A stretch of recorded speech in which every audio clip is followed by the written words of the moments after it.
and help us improve the lives of stroke patients. So it's very clear that medicine and technology are advancing a lot, and thanks to that we're living longer. But we're not necessarily living better. With the increase of the senior population, there's a massive increase in the incidence of neurological conditions, to the extent that this is actually the chance of having a stroke. This means that almost 1 in 5 people in the world will suffer from a stroke at some point of their lives, which translates into 16 million cases of stroke every year. So also a stroke every 2 seconds. And this is expected to double by 2050, mainly due to the increase of the senior population.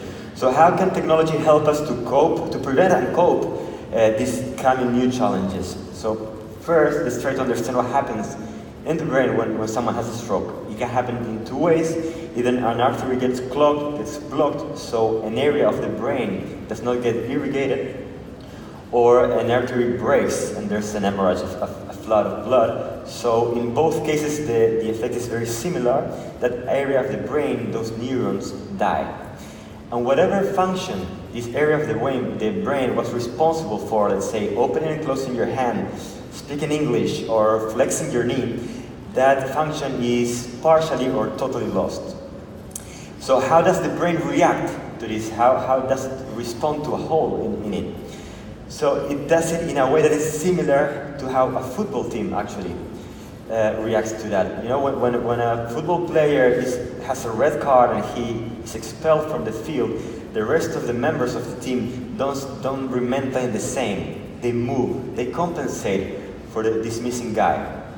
So with the brain, it's a similar process. The surrounding areas of the lesion, also the neighbors, try to make up for that part of the brain just missing. So they take on and try to learn those functions previously performed by the area that was affected. And the way that the brain has of doing this is called neuroplasticity, which is basically the ability to create connections between 2 neurons, which is also the base of learning. Every time you learn something, let's say playing the guitar, you're creating connections between neurons that were not there before. But the problem with rehabilitation today is that it is not focusing on creating plasticity in the brain. Even though we have a problem in our brain, rehabilitation today is targeting the body. Even though your tendons, your muscles, your peripheral nervous system is intact. Right? So, but if you want to fix the brain, you have to talk to the brain, and you have to do it using the principles and understanding how the brain learns and repair itself. So an interesting thing about the brain and experiences is that much is about perception. If I give you a pen and I ask you to write your name, you will probably use your skilled hand, and that's because it just works better. But you know that through experience that gave you a perception on how your hand works. So with stroke patients, there's this phenomena that happens in which patients perceive that normally they have one side of the body affected, hemiparesia. So they perceive that one of their hands is not working that well, so they use the healthy arm to perform most of the daily activities like cooking, getting dressed, etc.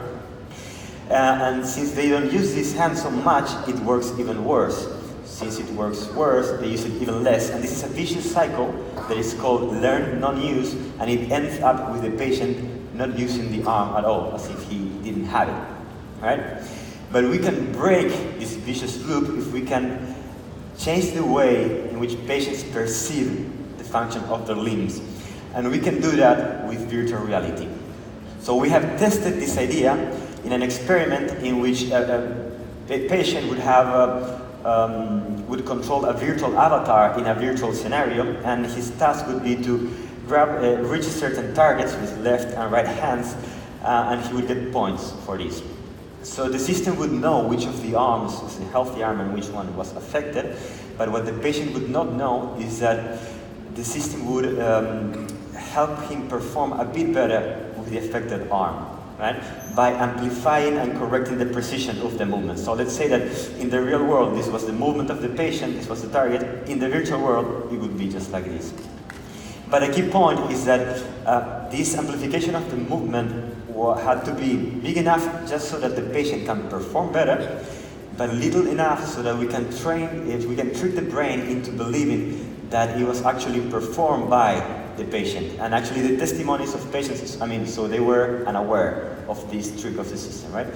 So the testimonies of the patients were, well, I feel very inspired today. It must be because I slept so well last night, etc., etc. So we got to change the perception they had on their own arm use, right?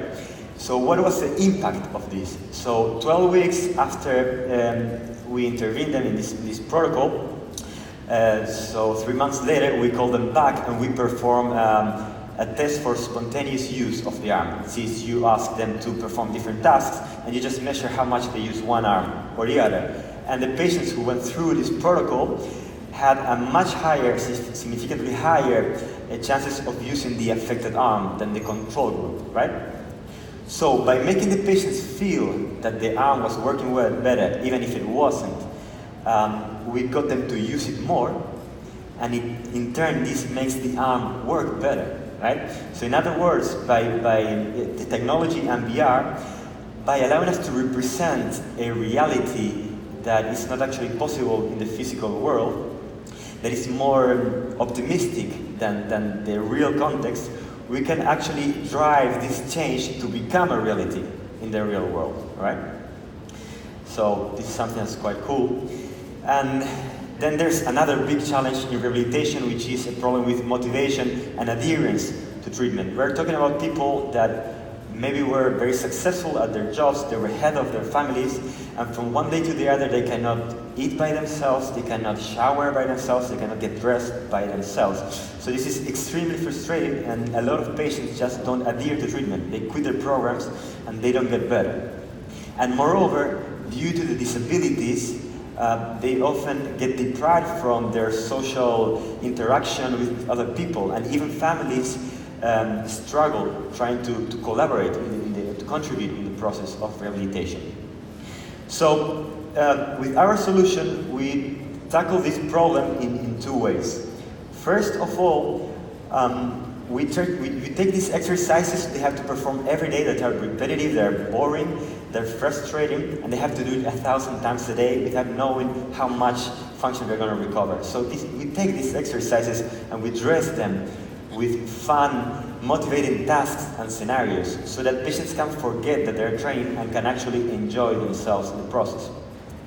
And last but not least, we can provide a platform in which patients can train at the same time with other patients, competing or collaborating, so we can really increase the motivation of patients and also break the isolation that they have.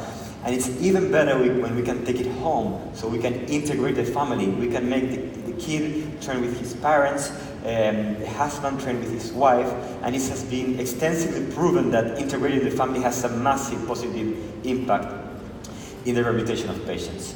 So to sum up today, and the reason why we're here being part of Tech for Change, thank you Alibaba for the invitation, is that I wanted to show how with technology and VR we can not only make patients get better, but we can make them happier in the process. Thank you very much. Whoa! Amazing!